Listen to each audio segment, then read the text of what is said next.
జిల్లా బనగానపల్లె పట్టణంలోని ఎస్ఆర్బీసీ కాలనీలో ఈద్గాను మంత్రి బీసీ జనార్దన్ రెడ్డి 2 రోజుల క్రితం కూల్చివేశారు. ఈద్గాను కూల్చివేయడంతో ఆగ్రహం వ్యక్తం చేసినటువంటి ముస్లిం సోదరులు మాజీ ఎమ్మెల్యే కాటసాని రామిరెడ్డి ఇంటికి వెళ్లి తమకు న్యాయం చేయాలంటూ కూడా కోరారు.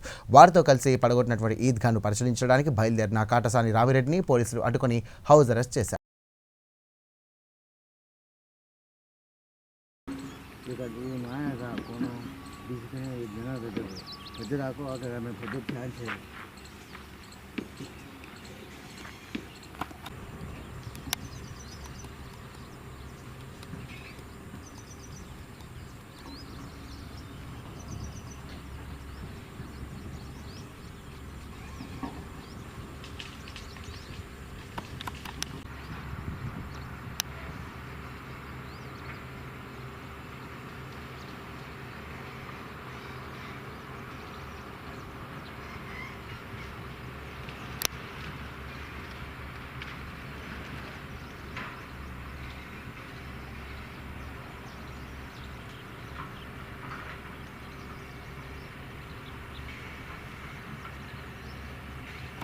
కూటమి యొక్క దౌర్జన్యాలు నశించాలి నశించాలి ముస్లింల మీద జరుగుతున్న దౌర్జన్యాలు నశించాలి ముస్లింల మీద దౌర్జన్యాలు నశించాలి దౌర్జన్యాలు నశించాలి ముస్లిం మత సంస్థల మీద జరుగుతున్న దౌర్జన్యాలు నశించాలి ముస్లిం మత సంస్థల మీద జరుగుతున్న దౌర్జన్యాలు నశించాలి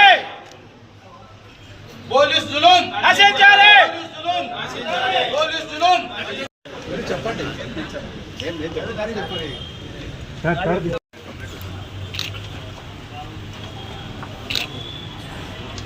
నా కంప్లైంట్ కూడా ఇచ్చింది పడగొట్టినారని ఇట్లా యాక్షన్ తీసుకున్నారు. దాన్ని జిరాక్స్ ఇచ్చి ఎస్యూడ్ కాపీ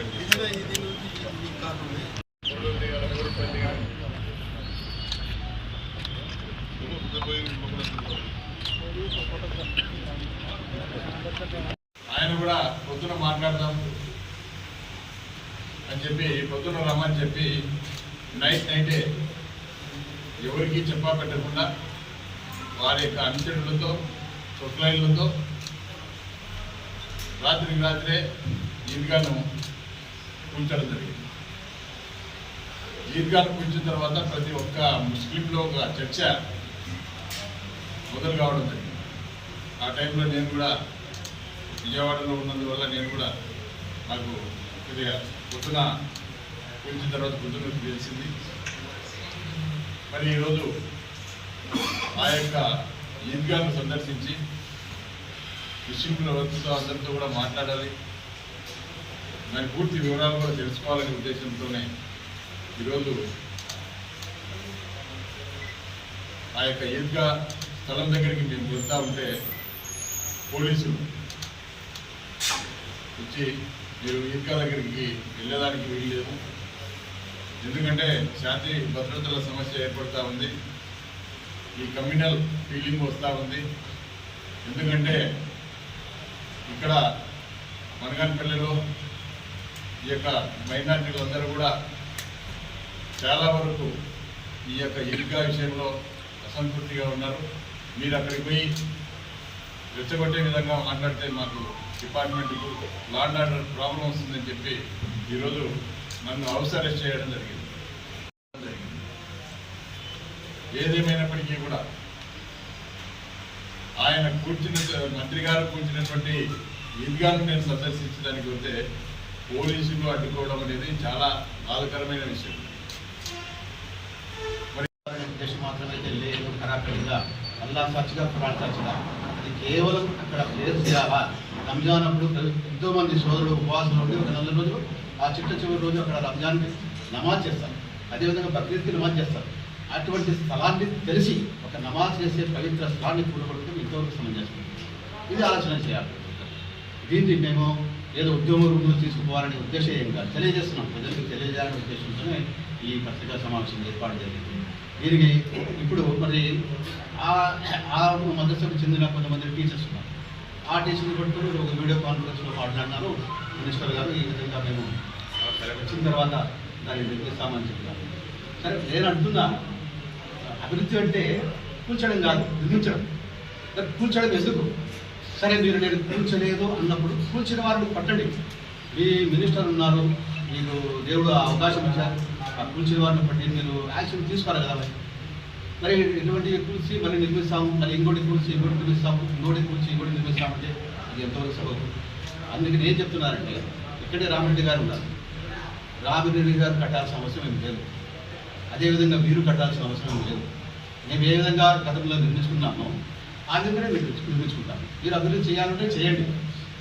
ఒక పవిత్రమైన స్థలాన్ని ముస్లిమైన మేము నిర్మించుకోగలుగుతాం. మాకు ఆ శక్తి ఆ దేవుడు ఇచ్చాడు, లేదని చెప్పడం లేదు.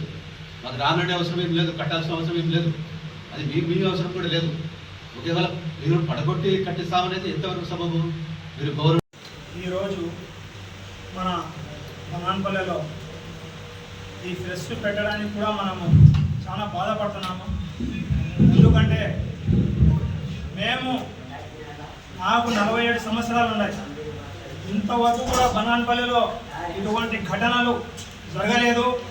అందరూ కలిసి మత సామరస్యాలకు, కులాలకు, మతాలకు అతీతంగా ప్రతి ఒక్కరి కలుపుకొని పోయి మన బనాన్పల్లిలో అంత ప్రశాంతంగా ఉన్నాం. ఎక్కడ కూడా ఏ మసీదు అయినా కానీ, ఏ దేవాలయాన్ని కానీ, ఏ చర్చి కానీ ఇటువంటిది అయిందని ఇప్పటివరకు బయటికి రాలేదు.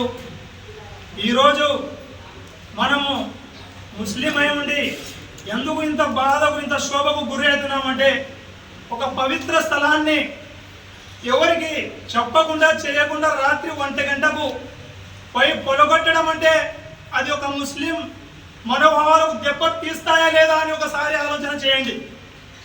బనాన్పల్లె చరిత్రలో ఇప్పుడు దాకా జరగలేదు. ఎందుకు ఈ విధంగా జరిగింది? వాళ్ళు ఎవరు పొలగొట్టినారు? వాళ్లకు మీరు మినిస్టర్ గారు తీసుకుని పోయి అరెస్టు చేయాల్సిన అవసరం ఉంది, మన ముందర నిలబెట్టాల్సిన అవసరం ఉంది. ఇవి మన మనోభావాలు. ఎందుకంటే చాలాగా ఇప్పుడు జరుగుతున్న విషయాలు మళ్ళీ రిపీట్ కాకుండా ప్రతి ఒక్కదానికి జరుగుతూనే ఉన్నాయి. ఇవి జరగకుండా ఉండాలన్నా లే మనం బనాన్పల్లి ఇడిచిపెట్టి పోవాలన్నా ఈ విధంగా సతాయిస్తుంటే, కార్పెంటర్ కాలనీలు కూడా మనం లేనిపోని విధంగా అన్ని విధాలుగా ఏం అడ్డం లేకుండా కానీ ప్రతి ఒక్క దానికి ఇబ్బందులు చేస్తూ, ఇబ్బందులకు గురి చేస్తూ మనము ఈ ఈద్గాకు అన్నగారు ఆ రోజు స్థలాన్ని కేటాయించినారు.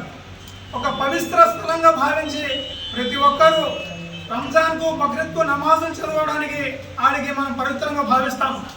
ఆ పవిత్ర స్థలాన్ని ఈరోజు ఏ విధంగా కూల్చినారంటే అది ఎవరికి చెప్పకుండా చేయకుండా పిలిచి మీరు మాట్లాడాల్సిందే.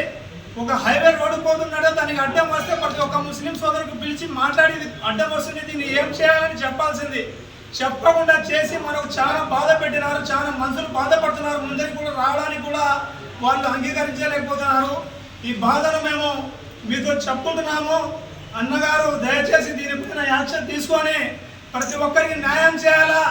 మనం ఆడదానికైనా న్యాయం చేయడానికి మేము వస్తాము మీ ఎమ్మడి అనేసి దయచేసి మిమ్మల్ని మేము అడుగుతున్నాము. ఈ బనాన్పల్లెను మత సామస్రం లేకుండా కాపాడాలని మిమ్మల్ని మేము వేడుకుంటున్నాము.